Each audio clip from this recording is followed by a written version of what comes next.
деген коррупционерлер жок деп айтып койгула, мен ошого биякта ишенген бир да депутат жок болот да. Бардыгыбыз түшүнөбүз.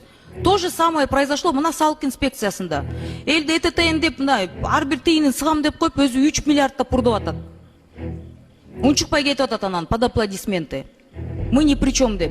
Бул жерде деле ошондой болуп атат да. Эптеп эле элди тономой, эптеп эле ишкерлерди тономой, иштейин деген киши жок. Элин баары Казакстанга бизнесин көчүрүп атышат, Өзбекстанга. Алар жыргап атат. Болбойт, урматтуу жетекчилер, токтотпойсуңарбы? Миллиондоп алып келип атасыңар. Эмне кылып бердиңер ошол шарттарды? Миллиондоп тоногондой. Урматтуу коллегалар, суранам да, бул мыйзамды же Assalomu alaykum Кыргыз калкын, журт атасы Садыр Нуркожоевич. Биздин райондун маселеси, турак-жай маселеси болуп жатат азырча. Чолпон атага канча жылдан бери алынбай жүргөн 34 гектар жерди сиздин жардамыңыз менен алыптыр. Ал жерге азыр үйлөр салынып атат. Бирок ушул эле маселе биздин айылдын бардык жеринде бар. Анан участок бөлгөнгө жер жок да. Жер бар, бирок ал жерлер 49 жылда арендада. Ал жерлерди Нурлан байке, ушул 49 жыл деген законду отменить этсеңер жакшы болот эле, анткени бизде азыр 30 жаштагы эмебиз жарандарыбыз ал 49 жылдын арендасы бүткөнчө 60ка чыккан да ошол жигиттерчи. Ушундай бир маселе болот да, сураныш Нурлан байке, Анан эми ал үчүн ал кезде мурунку бийликтин убагында мыйзам сакталган эмес, ал үчүн эч кимди соттобой эле койгула. Ушун законду отменить этип койгула, болду, ошо менен маселе бүтөт да. Элдерге таратып берип салабыз. Экинчи маселе, гендердик теңчилик, цивилизацияда өлкөбүзгө 30 жыл мурун кирип келген башка өлкөнүн идеологиясы жаштарыбызды үй бүлө куруу жоопкерчилигинен алыстатып, үй бүлө курса ажыраштырууга аракет кылат, ажырашпаганын аз балалуу болууга үгүттөп, жүрөгү таза алтындай болгон балдарыбызды өзүбүзгө каршы тукуруп, баш ийбес кылып жатат.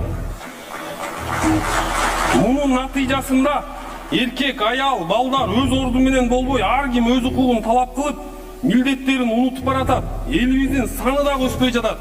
Кыргыз элим, эли менен ой бирдей журт башчылар көйгөйгө эртерээк көңүл буралы кеч болуп кала электе.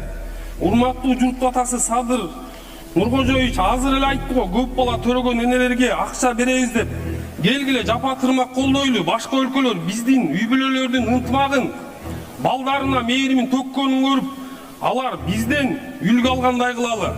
Кемчилик кетсе кечирим сурайм. Садыр Нуркожоевич, ушул маселе боюнча жардам керек болсо мен даярмын да сизге.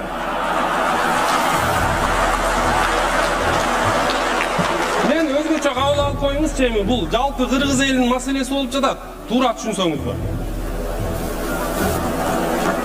Көңүл бурганыңарга рахмат. Рахмат.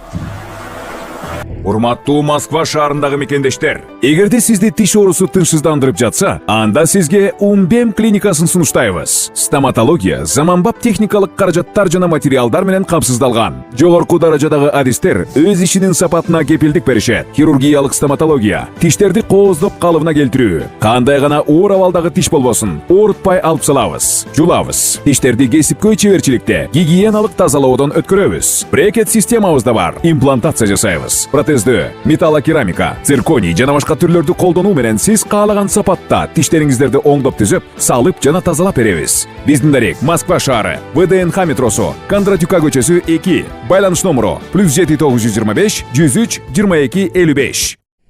Башар Асадтын аялы Москвада рак оорусунан дарыланып жатканы белгилүү болду. Сириянын бийликтен кулатылган президенти Башар Асадтын жубайы Асма Асад Москвада рак оорусунан улам дарыланып жатат. Маалыматка ылайык, Асма Асад күйөөсү президент болуп турганда эле дарылануусун баштаган. Башар Асад Москвага качып келгенден кийин жубайы менен ооруканада жолуккан. Башар Асадтын кайнатасы менен кайненеси дагы Москвада. 2024-жылдын май айында Асма Асадка курч миелоидтик лейкоз деген диагноз коюлган. Буга чейин 2018-жылдын августунда Сириянын мурдагы биринчи айымына эмчек рагы алгачкы баскычтагы диагноз коюлуп, Тамастагы аскердик госпиталга дарыланган. 2019-жылы январь айында ал шишигин алдырган. Ошол эле жылдын август айында биринчи айым жаман оорудан айыкканын билдирген. Орусиянын Рылск районуна соккурулганы кабарланды, каза болгондор бар.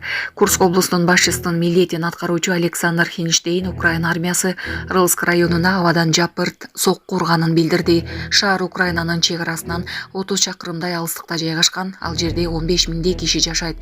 Хинштейн билдиргендей аткылоодон каза болгондордун саны 6 кишиге жетти. Алардын арасында бир бала болгон. Жарат алган 10 киши ооруканага жеткирилди. Жеңил жарат алган кишилер да бар. Көөлөр РБК басылмасына шаарда катуу жарылуу болуп, өрт чыкканын айтып беришкен.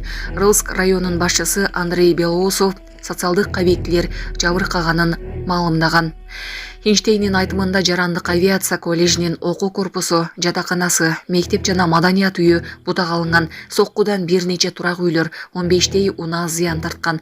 3 көп кабаттуу үйдүн терезелери талкаланган. Жүргүнчүлөр менен бара жаткан автобус кырсыкка учураган. Кырсык кече 20 декабрда катталган.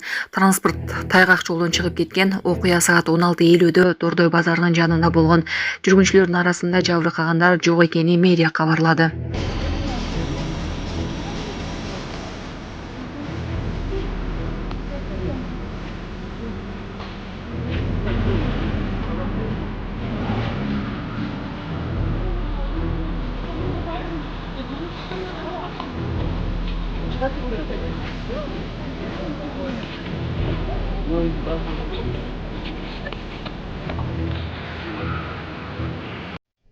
Унага салып жатканы тартылып, Испанияда Google картасы киши өлтүрүүнүн бетин ачты. Google картасына тартылып калган сүрөт Испания полициясына Кубанын жаранын өлтүрүүгө шектелген адамды кармоого жардам берди. Бул тууралуу чет элдик басылмалар жазып чыгышты. Испаниянын түндүгүндө жайгашкан Таукио кыштагында Google Maps камерасы кызыл ровер унаасынын багажына чоң ак мүшөктү салып жаткан кишини тартып калган. Бул сүрөт Испанияга келген кубалык кишинин жоголушу боюнча тергөөдө негизги далил болуп калды. Маркум 2023-жылдын ноябрь айында дайынсыз жоголгон. Ошонун бери полиция аны издеп эч бир из таппай жаткан. Маркумдун жакындары полицияга Google картасына тартылып калган сүрөттү берген. Сүрөт жоголгон адам акыркы жолу көрүлгөн жердин жанында тартылган.